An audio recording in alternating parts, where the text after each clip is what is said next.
how to add items to Amazon list. Add to list on Amazon. If you want to add an item to your list that you have created on Amazon, it's actually fairly simple, but it might be quite confusing because you're not finding the option. First things first, launch the Amazon app. Make sure you're logged into your account. From there, you want to simply go to the profile like icon that you can see right from the bottom center of the screen. Once you tap on the profile icon, there you'll find this option that says list right at the very top.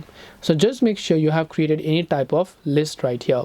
Once you make sure that you have any list, or you can create a new list by tapping the plus icon, go to any product page that you want to add to your list. So let's say this is a product I want to add to my list. Simply scroll down of the product. Then you should find an option that says add to list in a very faint small blue text, as you can see. So it's really small, but you will be able to find it right underneath your bottom of the product. Tap on add to list. You will see a list of lists that you have created.